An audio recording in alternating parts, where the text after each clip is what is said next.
It was a typical Friday. I got up, took a shower, got dressed, and went to work, where I had several meetings and negotiations. When lunchtime arrived, I looked out the window at the bright Dallas afternoon and decided to walk across the street to the gallery for some food. As I walked through the mall to Potbelly's, I grinned, realizing how much of a slave of habit I had become. Over the past year, I've probably made this walk 3 days a week to eat the same sandwich at the same place. This would not have been the case when I was younger. Then I craved variety. Now that I found something I really like, a little repetition wasn't a problem. Okay, maybe even a lot. I had just started my first bite when a woman settled into the seat next to me. This caught my attention for two reasons. First, there were several empty seats at the table. Secondly, I specifically chose this place because when I sit, the next seat is very close. This usually means I can enjoy my lunch without distractions. This closeness apparently did not bother this woman, so I began to grab a Coca-Cola and chips. As I did this, she said, "You don't have to move anything for me, John." I turned to get a better look and saw a woman about 170 centimeters tall, weighing about 54 kilograms, with olive skin, shoulder-length light brown hair, and full, soft lips. But it was her light brown eyes that caught my attention, not because of their color, but because they seemed so sad. Looking into those eyes, I asked, "Do I know you?" She smiled softly and shook her head. "No, we've never met before, and frankly, I wish we hadn't met now." What do you say to a beautiful woman you've never met, who deliberately sits next to you and obviously knows you, and then says she wishes you two hadn't met? I had no idea, so I just stared at her silently. She extended her hand. "Sorry for my rudeness. My name is Stella Holmes."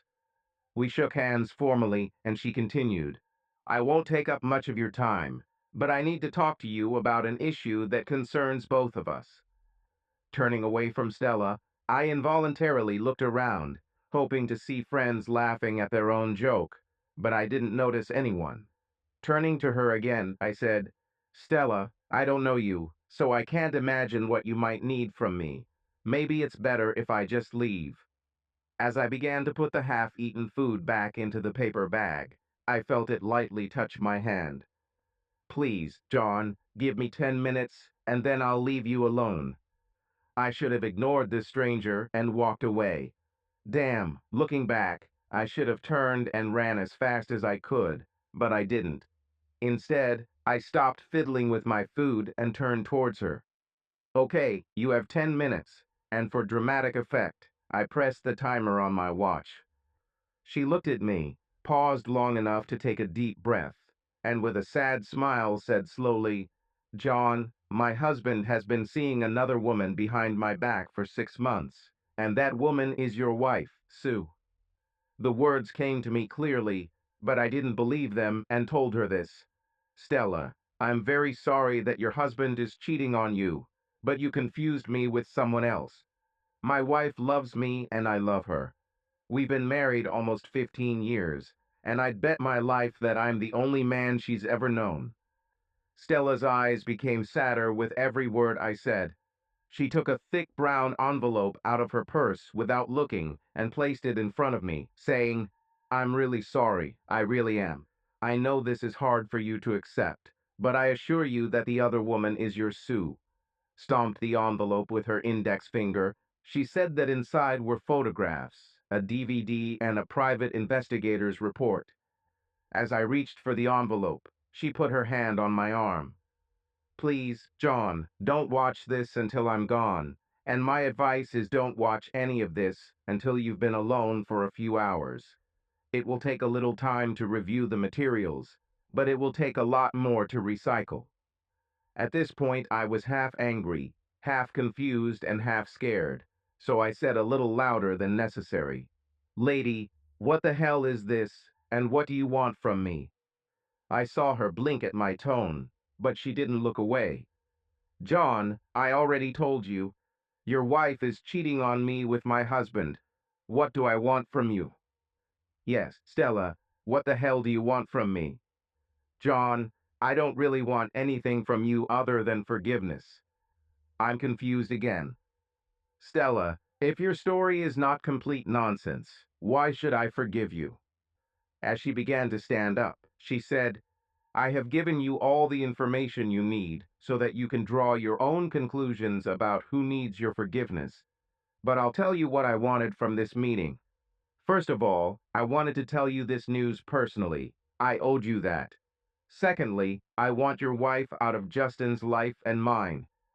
As she stood up to leave, she leaned towards me and whispered, I really believe that Sue loves you, so please try to respond to this in a way that you can live with and don't just react to the pain. This was the hardest thing for me, but I hope this will change everything. When she started to walk away, I grabbed her hand. What are you going to do about your cheating husband? She gave me a very cold smile and said firmly, I'm going to run into him on Sunday. After that, he will have a week to convince me that he will never cheat on me again, and we will move out of town by the end of the month. Otherwise, I will leave him without his reputation, his money, or his manhood. When I heard the emotions in her words, I realized that her husband is really in big trouble. While I was trying to decide whether to follow her, she disappeared into the crowd. Turning to the envelope, I began to pick it up when Stella's voice popped into my head, and I realized that I would wait for privacy. At work, I couldn't open the envelope, so I spent the longest day of my life, moving from meeting to meeting, mechanically performing my duties. Neither my thoughts nor my heart were in business. Finally, my last meeting ended, and I headed home. Arriving home at 6:30 p.m., I put my briefcase down and went into the bedroom, where I saw Sue watching TV. When she saw me, she jumped up, hugged me tightly, and kissed me on the lips. This is how she greeted me every day since we got married. Looking at me, she smiled and said, You're early today. What happened? Well, the weatherman said the weather was going to be nice for the weekend, so I thought we could head out to the lake early tomorrow. We could go fishing, and then I'd lay down a new tile in the hallway. She playfully replied, Ah, that sounds fun, but I can't do it tomorrow. Why, honey, do you have a date with another man that you can't cancel? Hitting me lightly on the left shoulder, she laughed and said, That's such a terrible charge. You know, I volunteer to help with the church's annual auction, and I'll be busy all day. Now apologize. I looked for signs of lies on her face, finding none. I hugged her tightly and whispered my apologies. After dinner, I loaded my fishing gear into the car along with a duffel bag containing work clothes and gloves. Once everything was packed, I went back into the house to watch some TV. Later that night, I had trouble sleeping as dinner kept coming back into my thoughts, and the wave of emotions repeated itself over and over again. Around 1 a.m., I noticed that Sue was now clinging to me. As I wondered how this could have happened without noticing it, I felt her hand begin to slide towards my penis. Are you awake? She asked in a whisper in my ear. Yes, too tired to sleep, I muttered in response. Too tired to sleep? She laughed. Is it like being too tired to have sex? She tried to make love, but because of the thoughts that she could cheat on me, nothing came of it. As I rolled onto my side, I thought to myself, what the hell is going on? I woke up this morning and everything was fine. Now I have a stranger claiming that my wife is a cheater. Still awake at 4 a.m., I gave up, got dressed, and headed to the lake. Before leaving, I looked at my sleeping wife and wondered what was happening and what would happen to us. After a couple of hours of driving, interrupted only by a stop at a gas station and a visit to the McDonald's drive-through window, I arrived at the lake house. Some of my earliest memories are from this house. If you believe the stories, my grandfather designed this house himself and built it with his own hands. My father told me it took 20 years. Even now, years after my parents died, I still expect them to greet me at the door with a smile and a hug. And every time it doesn't happen, I feel a little disappointed. Driving through the gate and up the dirt road, I saw a house that was modest by today's standards. The house, in addition to the obligatory living room and kitchen, had 3 bedrooms, 2 bathrooms, a game room, and a wraparound porch. But what made this house special was its location on 320 acres near a lake. As I drove up, I saw how soon the sun would appear over the hills, and at that moment my grandfather's house looked like my own personal Shangri-La. After quickly unloading the car, I grabbed a carton of orange juice from the refrigerator, opened the screen door, and walked over to the white rocking chair. I decided that no matter what happened later, I would officially start the day by watching the sun rise. Remembering that morning, the sun painted a breathtaking picture, bringing the hills and water to life with its arrival. I got lost in its quiet beauty. The next thing I remember was waking up with a half-empty carton of warm orange juice on the porch and the sun already high in the sky. After a few minutes of quiet grumbling, I decided it was for the best, since I probably needed some rest to do what I came to do. With that thought in mind, I took a liter bottle of water from the chest and an envelope, which I threw on the dressing table. I brought them both to the dining room table, where I sipped water while pondering the envelope. To hell with it. I grabbed the damned envelope and pulled out a second envelope with a 2-page letter attached to the top. John, I don't know what will be said when I give this to you, so sorry if I repeat myself. My name is Stella Holmes, and my husband Justin Holmes has been dating your wife Susan for the past 6 months. In the second envelope, you will find an edited copy of my private investigator's report, photographs, and an edited DVD. I have divided this material so that you can think before you act. I realize it may be too late, but after this letter, take time to really think about how much you love Sue and what your love has meant to you over the years. I can assure you that the affair is over and no longer threatens your relationship. Now you should focus on the questions. Can you forgive her, and are you ready to fight for your marriage? Please do not open the second envelope until you have found the answers to these questions. No man can avoid seeing hard evidence of his wife's infidelity, but since this is my hope, the duty of convincing you of its truth lies with me, so you won't need to open a second envelope. I witnessed the beginning of their relationship. In fact, I was the reason they met. It started at the Enigma Club. Justin let his ego do the talking for him, playfully boasting that all the ladies wanted him. Tired of his boasts, I finally offered to bet that I could find a woman who didn't want him. He agreed, and I chose your wife. Why? Because I saw her during my previous visit to the club. She wore her wedding ring proudly, came and went with her friends, and although many men asked her to dance, she never accepted. I was sure that she would cool his ardor. Having made a bet and chosen a target, I went to another part of the club and waited for my humiliated husband to find me. 2 hours later, I found him sitting alone with his wife. I introduced myself, and after the initial awkward moment, everyone relaxed. The turning point came 30 minutes later when my husband suggested Sue try an illegal substance. Within minutes of her initial refusal, Justin convinced her to give it a try. At that moment, realizing that Justin would win the bet, I also took the pill. I won't go into all the details. Butsu actually went home with us that night. Maybe it was the mixing of alcohol and illicit substances, and maybe just the realization that we were all being so obscene. Whatever it was, it turned out to be a very intense experience. So much so that when Sue asked the next morning if she could go clubbing with us that night, I said no. But if she drove home quickly, packed, and came straight back, she could spend the day. She only left for an hour and stayed with us until Thursday afternoon. She needed to leave in time to prepare for your return the next day. When she left that afternoon, I was very happy. Justin and I just shared a wonderful, sensual week, and we shared a one-time experience with a very special woman. A woman who eagerly awaited the return of the one man she loved most. You, John. 2 months later, I found a pair of dirty panties that weren't mine. After not receiving a satisfactory explanation from Justin, I hired a private investigator. 2 weeks later, they confirmed his betrayal, and I asked them to collect as much evidence as possible. A few weeks later, looking through their initial photos, I was startled to see that the other woman was Sue. It didn't make sense to me.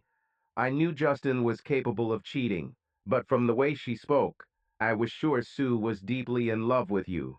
So I asked the detectives to find out what they could about her. Where does she live? Where does he work? Is she after the money? Did her husband recognize her? Does he know what's going on? Have they separated?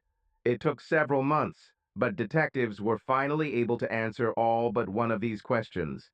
I still don't know why she did it. According to the report, whenever you went on a business trip for a week or longer, Sue saw Justin every day, always stopping the day before you returned. Some of these meetings lasted 30 minutes or less, but some lasted all day, and some lasted day and night. Given my early involvement in this situation, you would probably think that I would have agreed with this. Trust me, I don't. I loved that first week. It was wonderful for me as a woman and as a wife, but it was an experience we gave each other and shared with your Susan. What they have done since then has not included me, and therefore I find it unacceptable. Despite my anger at Justin, I realize that I still love him very much. He hurt me greatly, but I believe we will get through this as husband and wife. I'll run into him on Sunday, but I'm sure he'll choose to stay with me.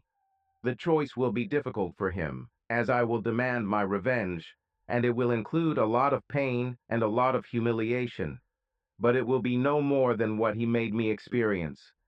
I have 4 reasons for writing this letter and providing you with evidence in the second envelope. The first is to let you know about the situation, because if I were you, I would want to know.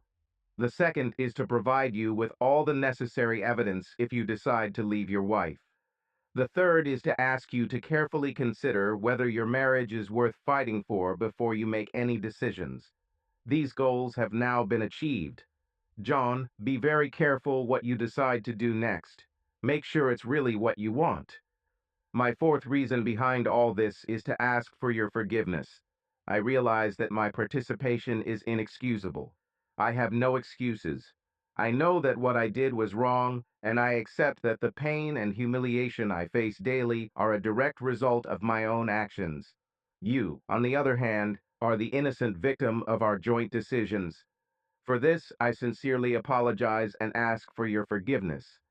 That's all I wanted to say. I don't know where you'll go from here, but my detectives have reported that you are a good and decent person. I trust you to make the right choice. Stella Holmes.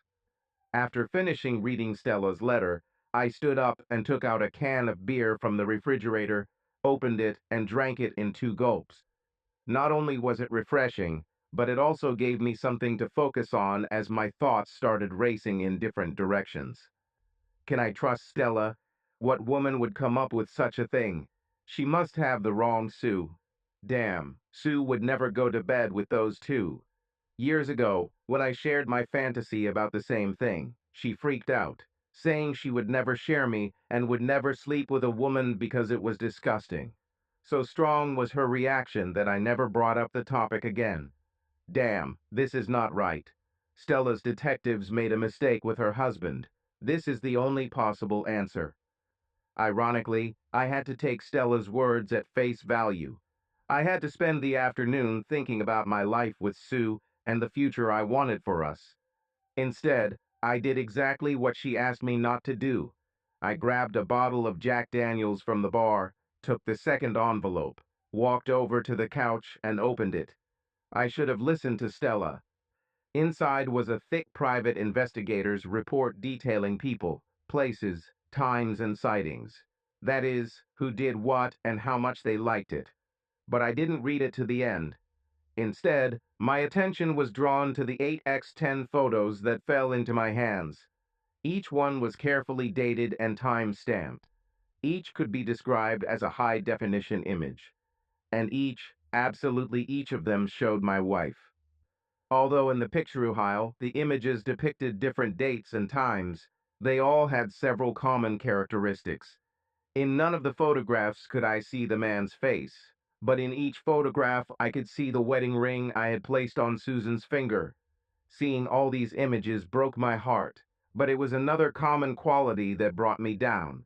You see, in every photograph, the expression on my wife's face was one of pure and unadulterated joy. She was delighted. After that, I drank a little, but not as much as you might think. After a while, when all the photographs were laid out on the floor in front of me, I turned on the DVD.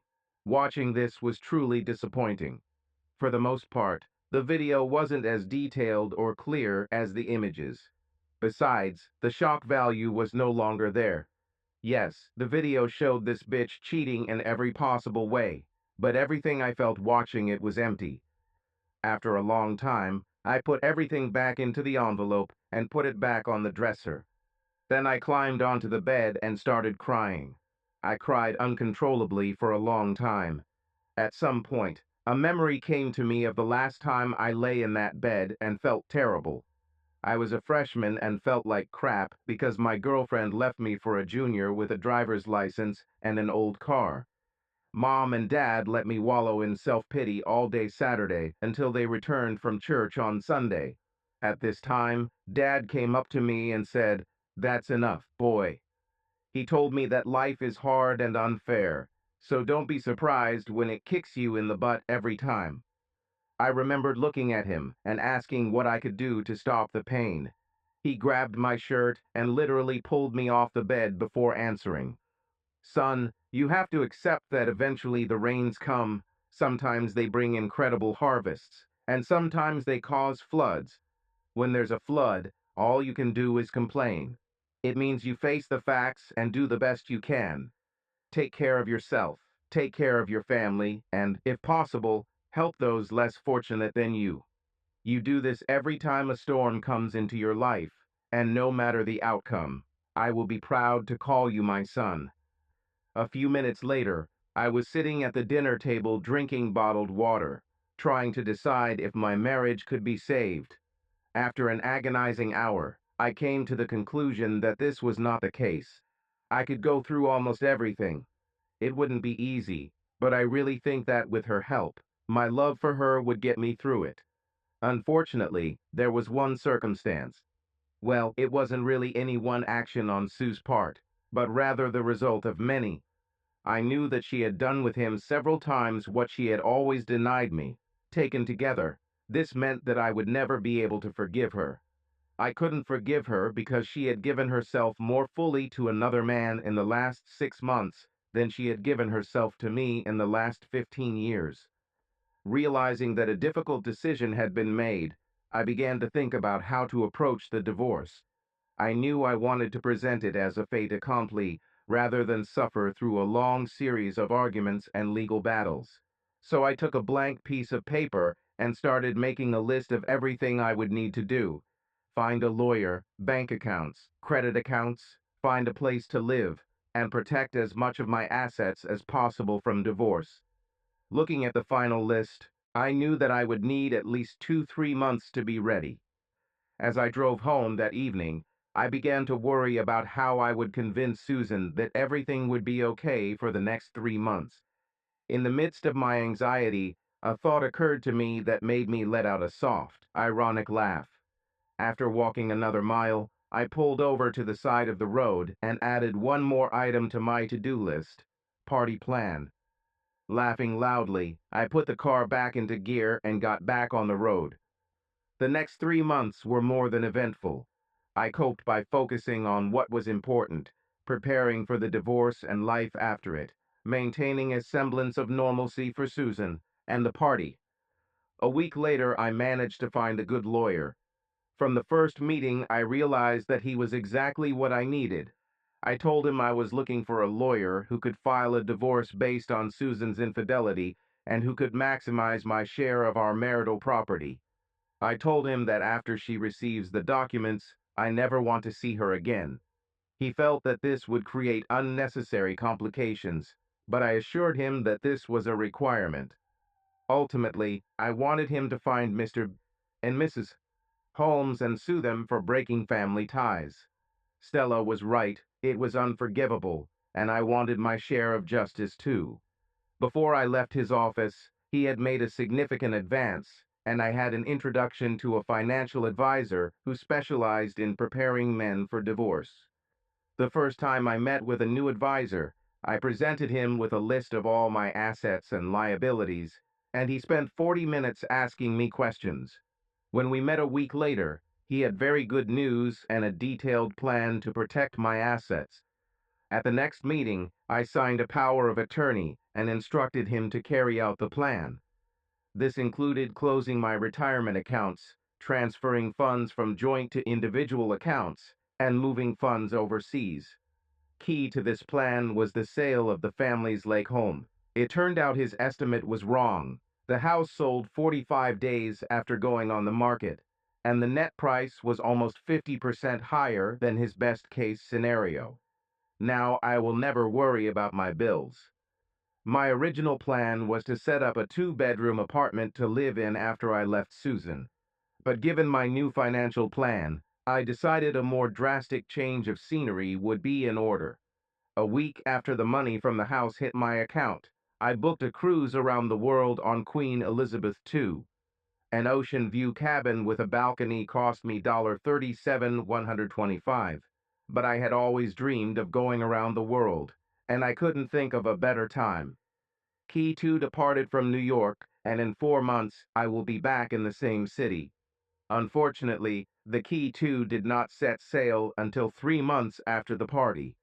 It took me another week to plan for a pleasant wait for the cruise. As you might imagine, pretending that everything was normal was the hardest thing in the beginning. Starting the night I returned from the lake house, I had to consciously look into her eyes and smile. I think the only reason I made it through that first week was because of the sex. I refused her this. So whether she hated it or not, I didn't care anymore. I also tried to spend as little time at home as possible. My job always required travel, but with my age and position, I only needed to travel 1 week out of 6. However, over the next 3 months, I was on the road 3 out of 4 weeks and even started staying on weekends, something I hadn't done in a decade. When Susan asked why business travel was increasing so much, I told her that two had retired, and until we hired and trained replacements, I would be collecting a lot of bonus travel miles.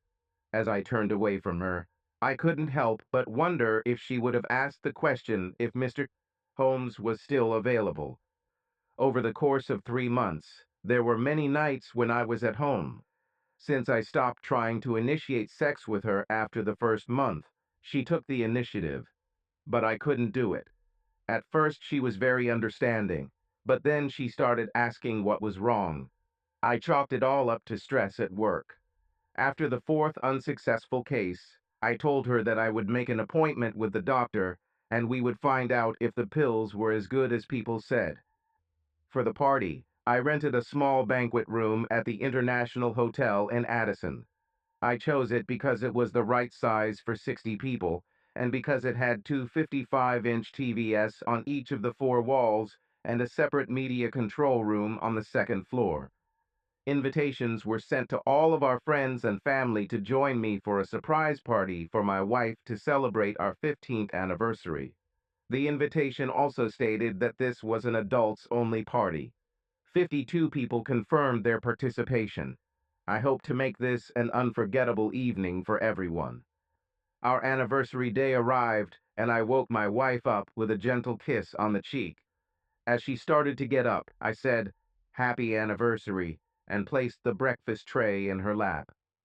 Between sips of orange juice and small pieces of toast, she smiled and said, "You're such a good cook.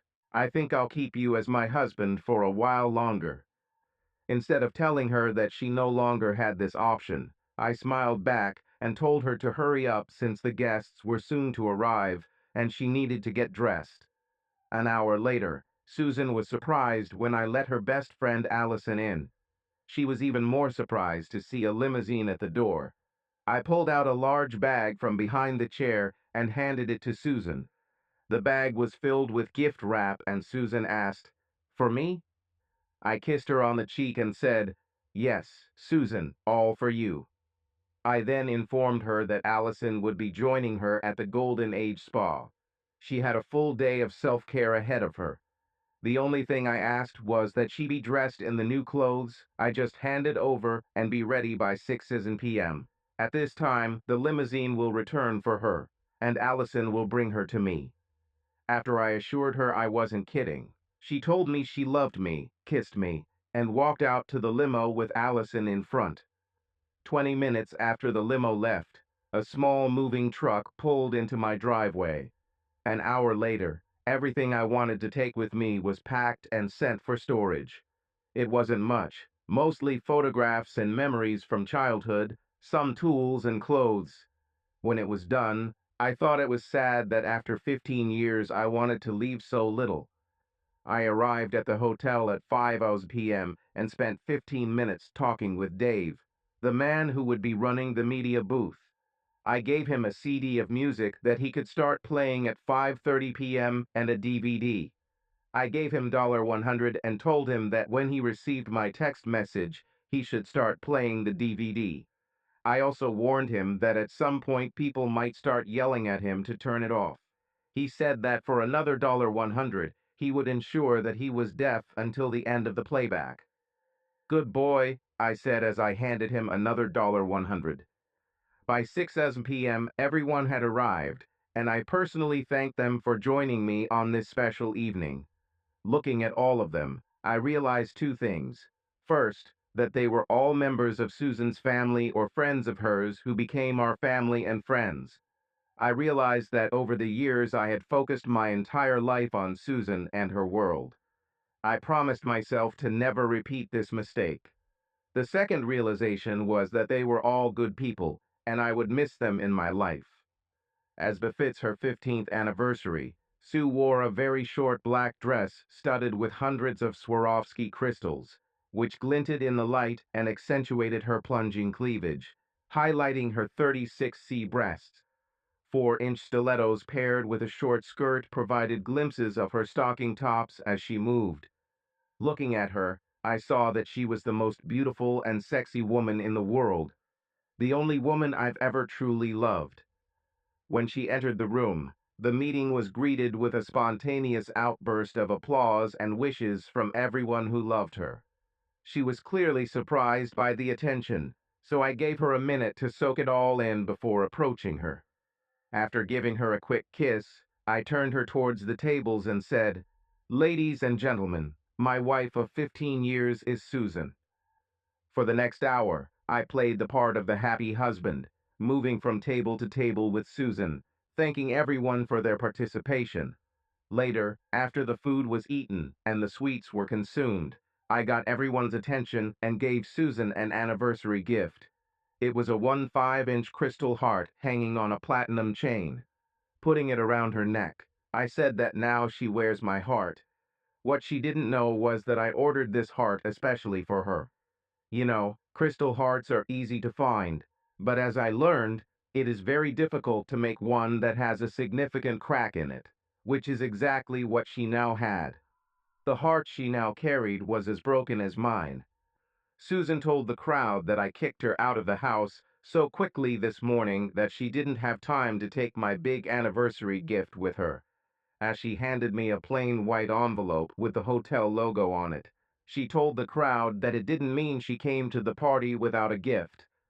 As everyone watched, I pulled out a handwritten note from the envelope. "My dear John, you filled this day with wonderful surprises, so I hope my gift will be just as amazing for you. My anniversary gift is something I have always denied you. Tonight, when we return home, I will gladly give it to you. Love, Sue." After reading the note, I felt my face turn red. Everyone noticed and laughed, realizing that my wife had just given me a very naughty gift. Susan even laughed at my reaction. What they didn't realize was that I was blushing not from embarrassment, but from anger. Here she is, on our anniversary, offering me a gift that she no longer values. What she offered me was a second-hand gift that someone else had already used until he got tired of it. I supported the misconceptions of others and, smiling, pretended to carefully fold the note and put it in a safe place. Everyone also appreciated this, as it caused a new burst of laughter and exclamations. When my watch showed 2040, Susan was sitting at a table in the main part of the room, chatting happily with three of her friends, while I paid respects to her aunt and uncle, who were sitting very close to the exit. At 8:45 p.m., I left the ballroom and exited through the back entrance of the hotel. I sat in the back seat of the limousine and turned on the laptop that was waiting for me. Once connected to the hotel Wi-Fi, I sent Dave a text message instructing him to start playing the DVD. Sitting in the limousine, I watched as the video camera in the media control room beamed images onto my screen in real time. My only goal at this party was to show this video. After all the time and money spent organizing this event, I was determined to see its impact. It began with an empty champagne glass, a single clink sounding from it as a silver knife lightly tapped its sides. Attention, please, I request your attention for a moment. My voice boomed through the room's sound system. After a brief pause, my voice continued. I had to leave the room for a moment, but that's okay, because I left my virtual self here to provide this dedication to my beautiful wife, Susan. I watched as everyone sat down and stared at the nearby screen. As you all know, 15 years ago today, Susan took me as her husband, and I took her as my wife. At that time, I thought I was the happiest person in the world. I suspect you still see me like that. As my voice continued to sound, images of the first 14 years of our marriage appeared and merged on the screens. For the first 14 years, Susan helped me become a better man and a better husband. Together we learned what makes each other sad and what we can do to make each other laugh. For better and for worse, for richer and poorer, for sickness and in health, Susan was there for me, to the exclusion of all others. She was my perfect complement, my partner, my best friend, and my lover. Besides her love, she gave me many gifts during those first 14 years, but there were two that I always valued the most. As I continued to speak, the screens showed corresponding images. The first of these gifts was my wedding ring. Since she stood at the altar and placed it on my finger, I have worn it proudly every day. I confess to you that with all the travel required by my job, there have been many lonely nights, and more than once I was offered the comfort of a temporary companion.